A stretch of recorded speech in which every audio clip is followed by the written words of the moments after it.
While rumors circulated about an expected crowd of animal lovers descending on the courthouse for last night's commission meeting, only 3 members of the local Friends of Animals group were in the audience when less than a minute was devoted to the topic of the Campbell County Animal Shelter. After Beverly Hall moved to suspend the rules in order to discuss the shelter, Mayor William Baird promptly reported that the shelter remains closed while a state investigation continues. He added that all shelter employees remain on paid administrative leave until their future status can be determined. When Hall asked if the District Attorney General has been contacted, Baird replied, "I'm meeting with the DA's office tomorrow." Thomas Hatmaker arrived late for the meeting, but in time to bring up a resolution he had requested that would ban the county from hiring convicted felons in the future. County Attorney Joe Coker pointed out that he has already advised that the commission can only control 3 county positions: the Director of Courthouse Maintenance, the Veteran Service Officer, and the Commission Secretary. All other county employees are at the discretion of the department heads and elected officials over those departments. The Commission can send a message of intent, but those individuals, those officials, will determine employment requirements over their own employees. Vice Mayor David Young asked to be recognized on the subject and reminded commissioners that he is a convicted felon. Although Thomas' resolution would not be retroactive and won't affect me or the other 3 county employees who have felony records, I want to go on record as opposing such a resolution, Young stated. He then pointed out that many people who make mistakes when they are young that result in felony convictions go on to lead useful lives, work hard, and raise families despite the obstacles that a felony record can place in their paths. He urged the commissioners to vote against the resolution and allow people with felony records to be judged on their individual merits. Commissioner Steve Rutherford referred to the proposed resolution as kicking a man when he's down, with Hatmaker responding that his proposal is not meant to hurt anybody. Marie Ayers seconded the resolution for the purpose of bringing it to a vote, then joined 13 other commissioners in voting no. The resolution failed 14-1, with Hatmaker casting the only vote in favor of his motion. Another motion by Hatmaker fared a little better, as he proposed naming one of the senior courthouse janitors as interim supervisor over the courthouse maintenance. Supervisor Don Dilbeck is on extended medical leave and is expected to retire when his leave is exhausted. Several commissioners questioned the need to appoint an interim director when the senior assistants are already taking responsibility for Dilbeck's duties and there's no money in the budget to give an interim director a raise. The motion failed 10-5. The commission was more united on other topics, voting to unanimously instruct Clerk and Master Bill Archer that the county should not bid on 6 properties that have been quarantined as meth houses when those properties are included in the delinquent tax sale in May. By not bidding, the county will leave the property in the ownership of the original owners if nobody bids on them at the sale. If the county takes ownership of the quarantined properties, it would be responsible for cleaning them up Coker pointed out. The commission also voted unanimously to authorize Environmental Services Director T. Don Boshears to pursue legal action against Fort Loudon Metals, a recycling firm that owes Campbell County $5,300 for metal purchased from the recycling center. Carl Rutherford made his living delivering the mail and creating trophies.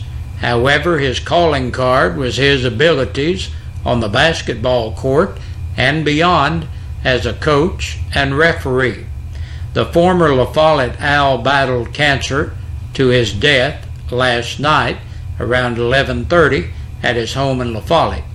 Coach Jerry Dagley says he and Rutherford were arch rivals during their playing days at Jacksboro and La Follette High Schools, respectively. Dagley, who later successfully coached the La Follette Owls, recalls the night when the Eagles and Owls were playing and he and Rutherford dove to the floor for a loose ball. He says it ended up being a jump ball, but that Rutherford gave him the meanest look as if he was going to whip him. Dagley describes Carl's playing style as very intense and that he was a fierce competitor.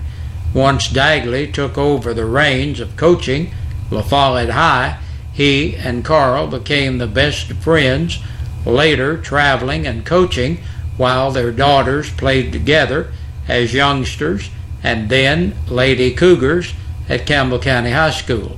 During his playing days, Rutherford set the single game scoring mark at La Follette High School with 42 points in 1964, a record broken some 7 years later when Gary Gray put up 45 points. Carl was at the 1971 game the night Gray bettered his total, and perhaps Gray was the only person happier about it than Rutherford.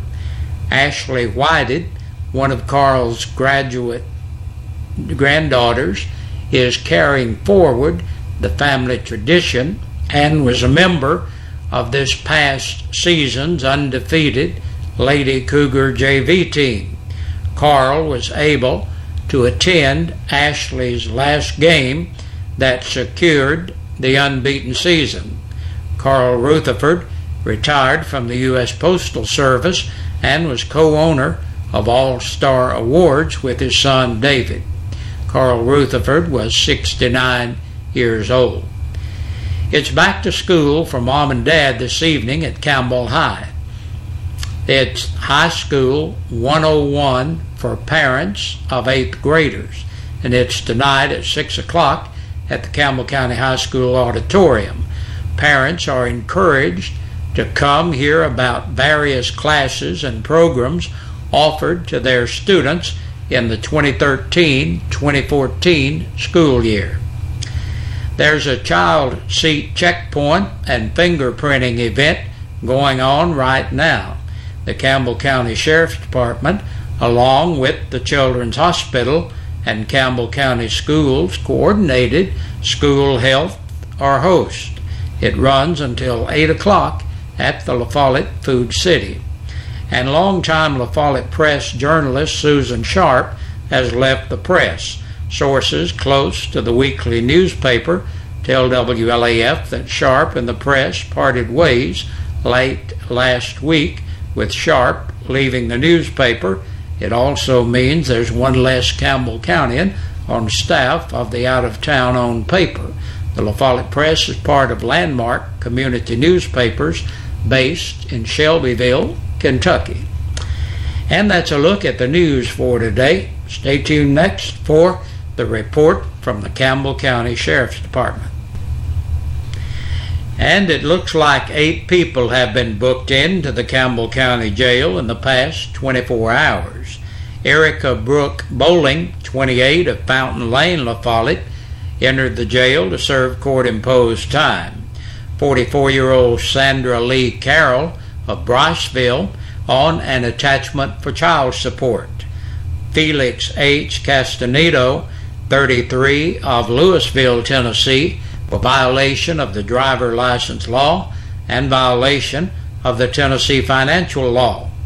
Michael James Dabney, 24, of John McGee Boulevard in Caryville, on a capious bench warrant and a hold for another agency.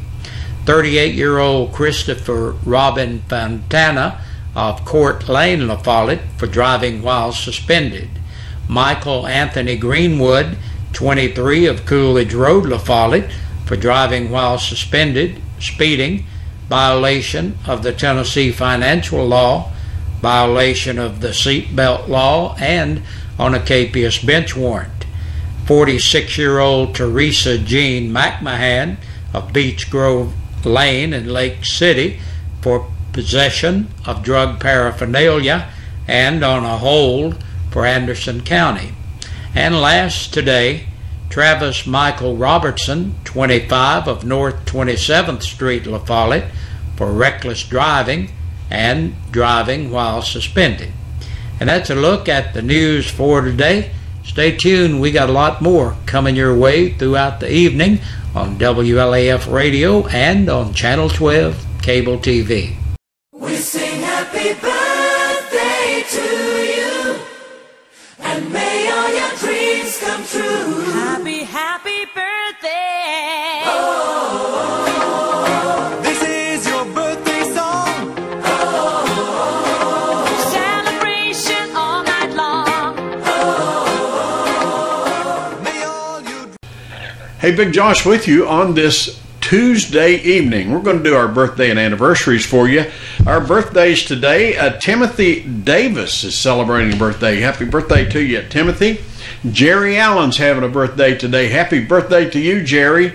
And Jayla Wilson is 4 years old today. Happy birthday to you, Jayla. And yesterday, Mark Wilson turned 35 years old. Happy belated birthday to you, Mark. And if you're celebrating your birthday today or your anniversary, and for some reason we don't got your name on our list, we need to have it on our list, because that's the only way that you can qualify to be in the drawing on Fridays. And you could win a birthday dinner for two or an anniversary dinner for two from WLAF or Eastside Pizza and Deli in the Food Lion Shopping Center. Hey, see you tomorrow, good Lord willing.